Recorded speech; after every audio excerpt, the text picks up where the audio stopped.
बिस्मिल्लाहिर्रहमानिर्रहीम। अस्सलाम वालेकुम। कैसे हैं आप सब लोग? उम्मीद है ठीक ठाक होंगे। उर्दू मिर्च मसाला की तरफ से तमाम यूट्यूब फैमिली को बहुत बहुत ईद मुबारक। बहुत से लोग कलेजी की बू की वजह से इसे खाना पसंद नहीं करते क्योंकि कलेजी में काफ़ी बसात होती है। ख़ास तौर पर बच्चे तो ऐसे खानों से दूर भागते हैं।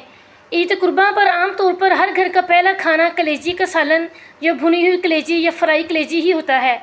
ख़वातीन कितनी ही कोशिश कर लें, इनसे कलेजी की बू ख़त्म नहीं होती।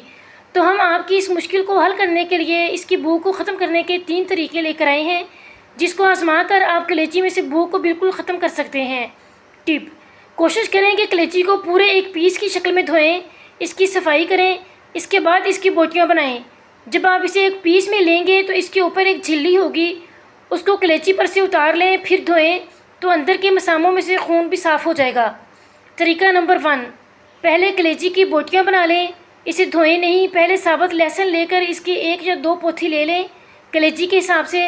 इस लहसुन को छिलके समेत कुचल कर इसको कलेजी में शामिल कर दें और ख़ूब अच्छी तरह मिक्स करें और इसको कुछ देर के लिए ऐसे ही छोड़ दें। तकरीबन आधे घंटे के बाद इसको प्याले में डालकर पानी डाल दें। लहसुन के छिलके सब ऊपर आ जाएंगे, वो हटा दें और कलेजी अलग निकाल लें।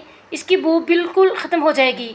तरीका नंबर 2: कलेजी को धोए बगैर आधा किलो कलेजी में एक बड़े साइज़ का नींबू का रस डालकर अच्छी तरह मिक्स करके आधे घंटे के लिए ऐसे ही छोड़ दें।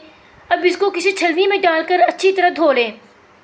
कलेजी में से हर किस्म की बू और खून बिल्कुल ख़त्म हो जाएगा।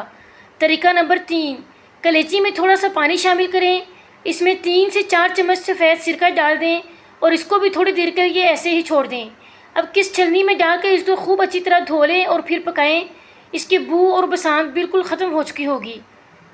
नाज़रीन, कैसी लगी आपको हमारी आज की ये वीडियो? कमेंट्स करके ज़रूर बताइएगा और अगर आप हमारे चैनल पर नए हैं तो चैनल को सब्सक्राइब भी कर दीजिएगा। जज़ाकल्लाह।